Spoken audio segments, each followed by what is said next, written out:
On this episode, we finish up a crazy fast 8-week build on this old Ford pickup and drive it 1,600 miles through the desert to the Bonneville Salt Flats. But when we get home, we tear it down and see just what went wrong.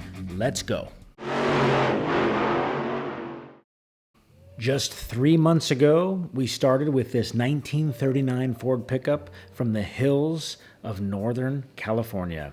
We decided we were going to build a shop truck out of it, but we had one goal with a short timeline: drive this truck to the Bonneville Salt Flats, August 2025. We did all new suspension, engine, transmission, and what we started as right here with this truck ended is what you're seeing right now: a functional, mile-crushing highway machine. Thursday morning, 8 a.m., we gas up the old pickup and hit the road through the California desert. Our destination is Ely, Nevada, as we cross through Death Valley with temperatures over 100 degrees. We have a full crew headed out this year, and the truck performed flawlessly. We never saw temperatures over 200 degrees, so we just kept driving and put the pedal to the metal. Every 150 to 200 miles, we would stop and fuel up, check the oil, and get right back on the road. This little truck was meant to be driven, and that's exactly what we're doing as we enter the hills of Ely, Nevada. So first stretch, we made it to Ely. How'd it drive? How'd it feel? It drove so good. I'm dearly proud of this little old truck. I can't believe how well it's doing. It never crept even close to over 200 degrees. Handles like an F1 car. It wasn't that high. We had a little spray bottle. We were hosing ourselves off. Can't be more stoked. Does that correlate with what you're thinking? Yeah, it was great. It was honestly, it stayed cool. There was no issues. Shakes a little bit.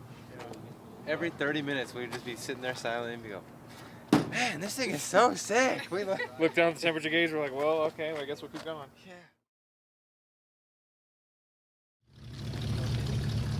Yeah, baby. Day two. We're going to Bonneville. On to the salt today.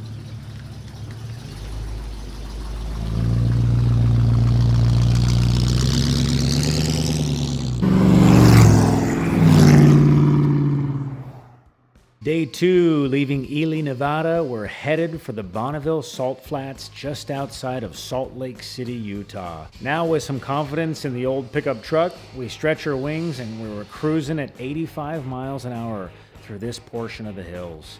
Once we reach the Bonneville Salt Flats in Wendover, Utah, we pull in to gas her up before we head out on the famous Salt Flats.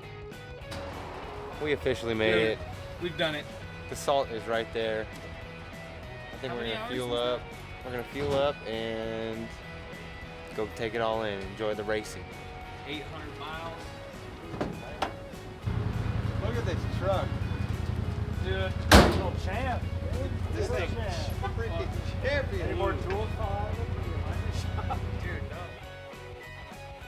We brought a secret weapon this year, which is a burlap sack, which we threw over the bed with a little bit of conduit built up for a frame structure.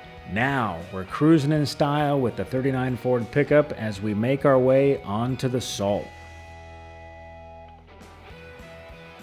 You really can't tell whether this truck has been out at the salt for the last 70 years or if it's a brand new build. It just fits perfectly with the backdrop. We couldn't be happier with the build and the reliability of that old Chevrolet 283 engine underneath the hood of this old Ford pickup. Ranch truck for the win.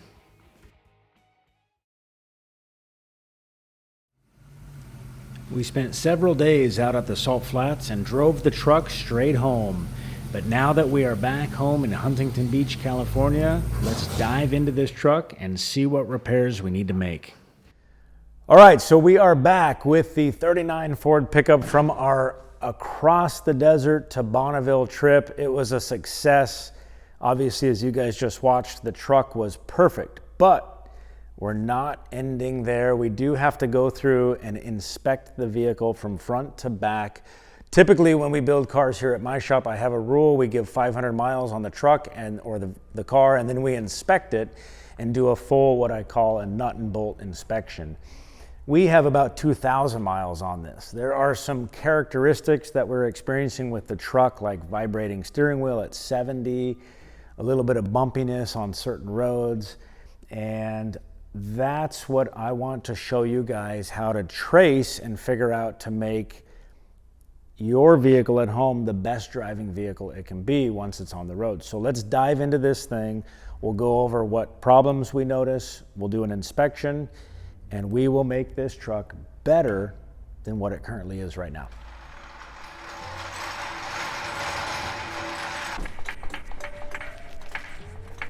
Okay, so we got the truck up in the air, but it's still on the weight. The whole vehicle is down on these race ramps. You can also do this by putting your jack stand on the axle itself, so we're under weighted load. And I've got an angle finder here, and what I'm gonna do is check the front transmission yoke angle and also the rear pinion angle. Okay, cool. All right, so the drive shaft is removed, and we're checking the rear axle yoke, and we're showing right around 7.3, 7.5. So we're going to move to the transmission output shaft and see what that angle reads. So as you can see, our angle finder is indicating 6.6 degrees on the transmission output shaft. All right, so here's our two measurements. On the differential, we have 7.5 degrees, and the transmission output shaft, we have 6.6. So really, what's the difference here? So it doesn't matter the actual number, we're only comparing them. So we have a 1 degree, right at a 1 degree difference. Now, will that 1 degree create vibration? Yeah, a little bit. I'd be more of a believer if we were at 3 or 4 degrees. But it's still worth it to put a shim on the rear blocks, like a 1 or like a 1 degree shim, obviously, is all we need. What I might do is pull those blocks and just machine a 1 degree slope in those aluminum blocks, and I think that'll take care of it. So this doesn't give me an exact yes answer on the vibration. I'm still kind of leaning towards alignment issue from where that vibration is coming from, or also tires if they're out of balance. So we're going to pursue that in an alignment shop, and then we'll have the tires balanced again now that we've got 2,000 miles on them. But as of right now, 1 degree shim, we'll do that. We'll check that off the list, and then we'll move on to overall inspection and throttle and brake pedal. So moving on to the overall inspection, I've got a towel here, and the way I like to do this is I just like to start wiping down the entire undercarriage, and this allows me to kind of touch everything, you know. In doing that, I'm wiping down the rear axle. There's oil on it, and what do I come across within 30 seconds is a loose shock, and you can see on the shock we're missing a nut and a washer on both sides of the shock.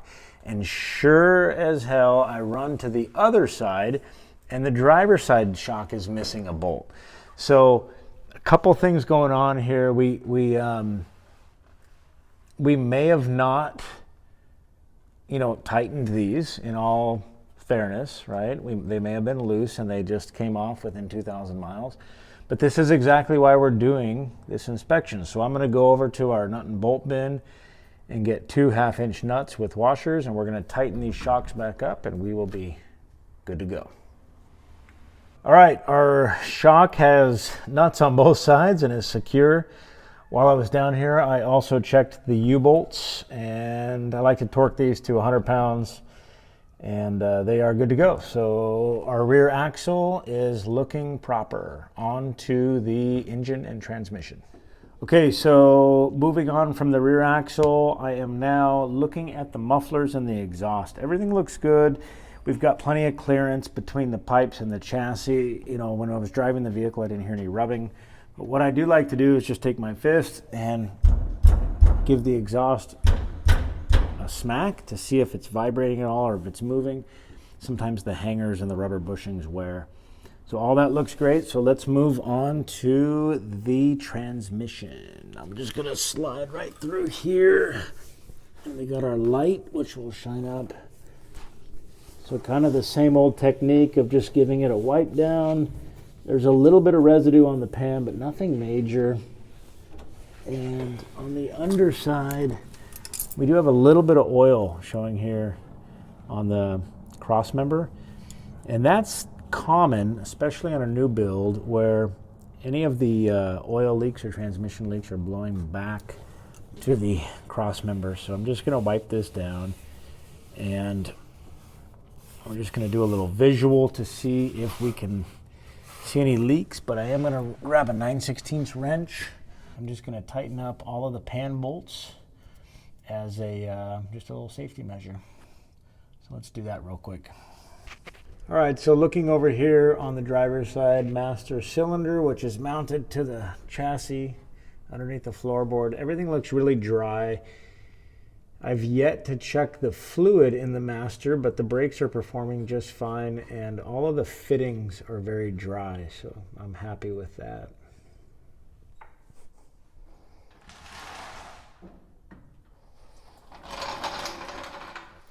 Okay, moving right along, we got the underside of the vehicle inspected and everything looks good. We're gonna pop the hood and see what we can find.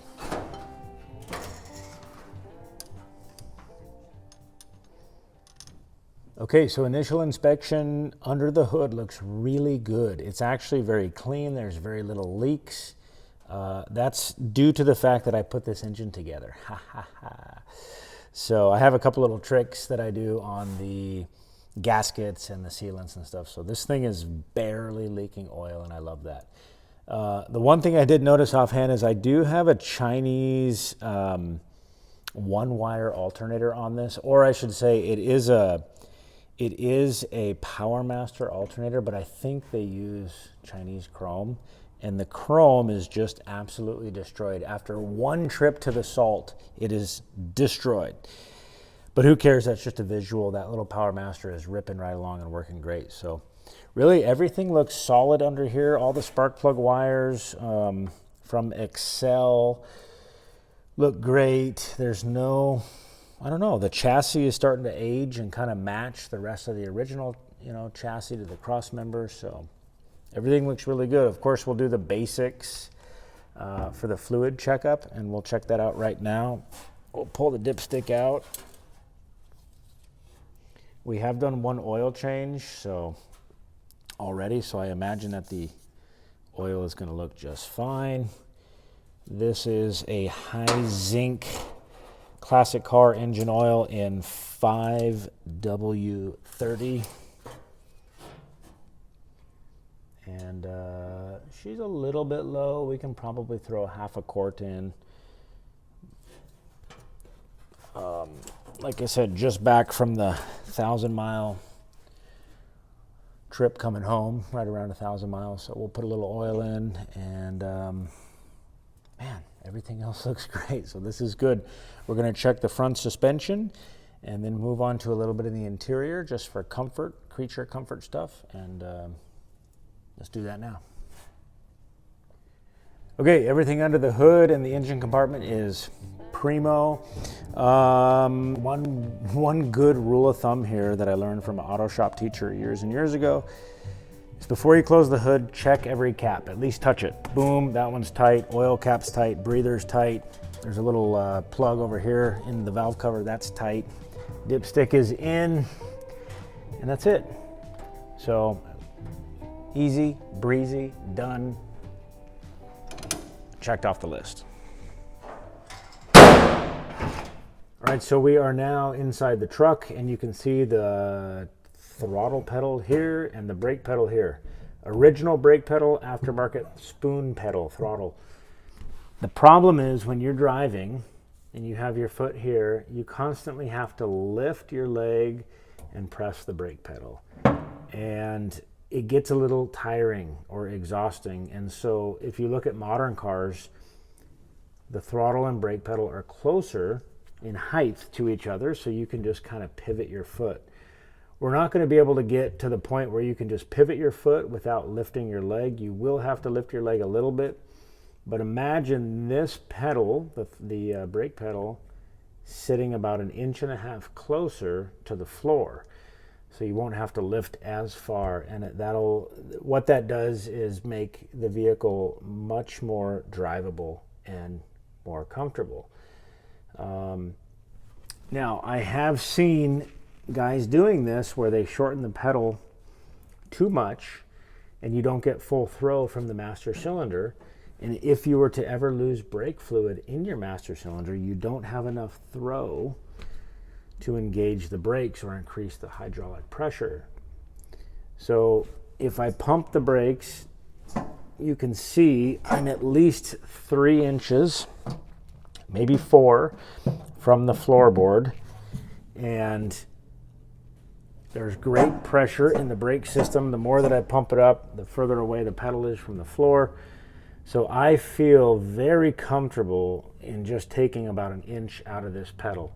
And I will tell you, I've already predetermined that it's safe to do it. And if I lost all pressure, I still have full throw before it touches the floor. So that's something that you're going to want to verify. And let's dive into this, take 1 inch out of the pedal, re-weld it, get it hot and strong, and then we can take it for a test drive.